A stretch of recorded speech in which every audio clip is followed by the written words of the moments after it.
Hey guys, welcome to Commenting on Comments. We're trying something different today.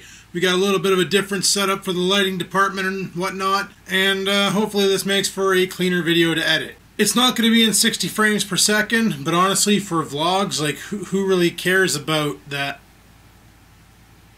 Gryovis 1, 60 frames per second, 1080p videos are fucking awesome. Keep it up like that. Well, fuck. Alright guys, moving on with the comments here. Let's get on with it. So, our first comment here is from... Oh, are you friggin' serious? How do you even pronounce that? Matt Jazz Crane? I'm gonna say the J and C are silent, maybe? Yeah, we'll go with that. Adam, how do you heat your home in the winter? With a furnace! Powered by natural gas. Next question from WTBM123. Did you really eat the can of... That's it? You forgot?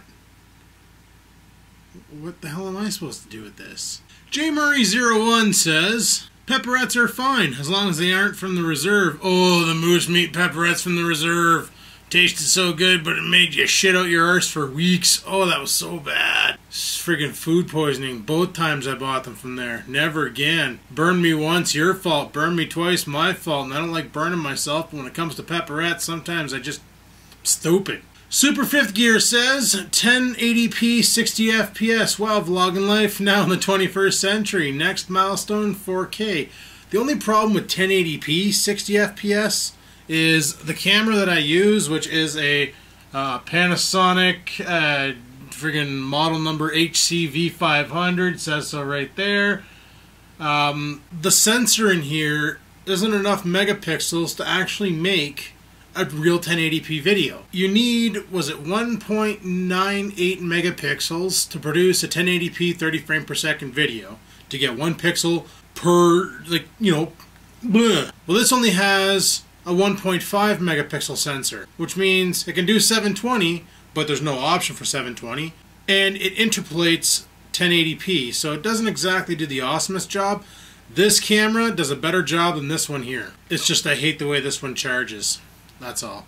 This one here, you can charge it by USB, freaking, there's a power cord option, you can stab her in there, you know, you can take the battery off, plug it into a charging dock and let it charge that way. There's like endless opportunities for charging this thing, so it makes it the ultimate portable camera for taking on the go. Won't fit in your jeans pocket, but she's small compared to, you know, bigger ones. Just by a little bit, just by a little bit, you know, just by a little bit. Easy Funshine says, I love when you film your pets. Another cat trap is a paper bag. Oh, and the smaller the box, the better the cat trap. Lol. I'll have to keep that in mind. Yeah, paper bags. The only place that gives out paper bags nowadays is the liquor store. Oh, I guess I'll have to go buy some liquor. Matthew Henry says, did you know that vape is the most used word this year? He meant word, but he frigged out. Yeah, I heard that somewhere. Somebody told me that at work, and I thought that was pretty dicked. Pretty awesome and pretty dicked. Like, there was this huge friggin' bullshit going on about tax money, that the government of Canada's not getting enough tax money. Their thing is now they're mad at Native Reserve because reservations are selling cigarettes for like $4 a pack or something like that. And maybe they went up since I was smoking them. But when I was smoking them, they were $4 a pack. You go to the corner store and buy a pack of Imperials, you're paying $11 for a pack of cigarettes. So you can almost buy 3 packs of cigarettes at the Reserve for the price of 1 pack at the store. What would you do? Like, so a lot of people were doing that, but what they didn't realize was when people were getting introduced to vape, a lot of them switched over and have stuck with it. And they just substituted smoking with vaping. And vape has gotten big.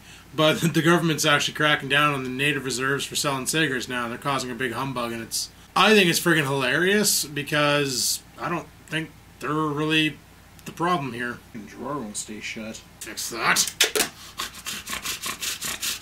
Dang, good tape. Jack L says, are you going to be getting GTA Next Gen for your games channel? Your GTA vids are funny as hell. Well, thanks for that.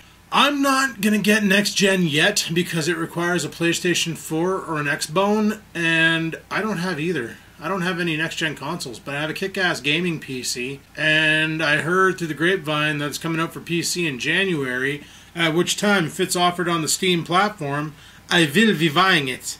I will be buying it. I'll be buying it. That was a bad accent. I apologize. Yeah, so then I'll be doing the next gen stuff probably, and it'll...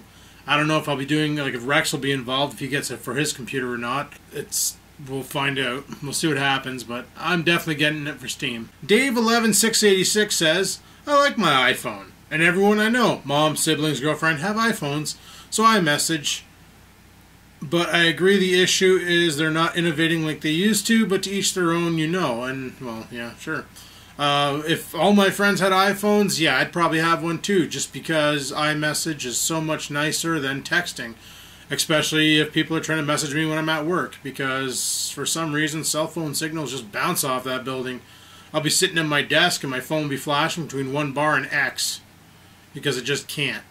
And you just walk over to the window and it's like 5 bars. Sit back down at my desk, 1 bar X, 1 bar X, 1 bar X, battery dying really fast, 50% gone after the first 2 hours. Yeah, to each their own. I just wish Apple would, like, you know, pick up their pace, because they probably have some, like, hidden talent in there that they're not using right. You know, probably another Steve Jobs in there that they just need to discover and let the guy go loose. Like, just let him give her and innovate, develop some cool new thing. They're the ones who started with the iPhone that caused this whole touch phenomenon to blow up in the Americas and Canadas and all that, you know? So if they were to, like, smarten the frig up and get back on the bandwagon, they wouldn't be so behind. But it is what it is, I guess.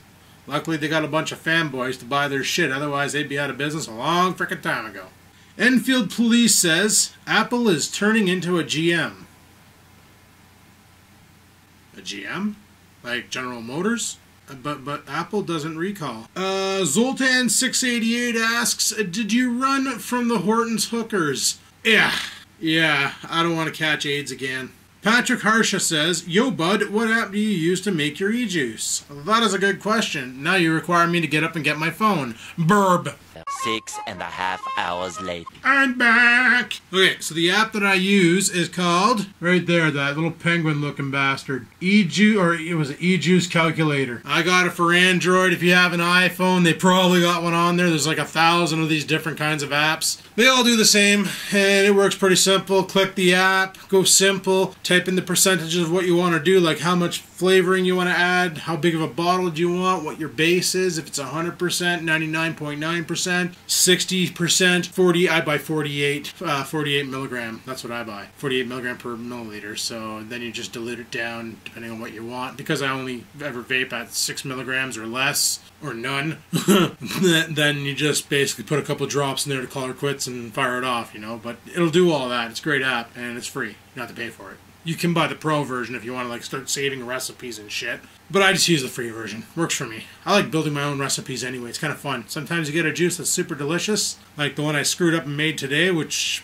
was awesome. And other times you get this, like, complete train wreck that tastes like burning and you can't get the flavor out of your mouth for 3 months. Marcel St. Jean says, we got like 100 feet of snow. I still didn't fix my cable for my auger on my blower. Bud, get on that. Winter just started, bud. Like, literally just started. We haven't even gotten into, like, the worst month, which is January. That's when the proverbial shit really hits the fan and this place becomes friggin' winter wonderland. Also known as the brown roads with the white lawns. And that's all I have for this episode of Commenting on Comments, people. So thanks for watching. Hopefully you enjoyed it. And until next time, peace the frig out. Holy crap, my finger looks huge.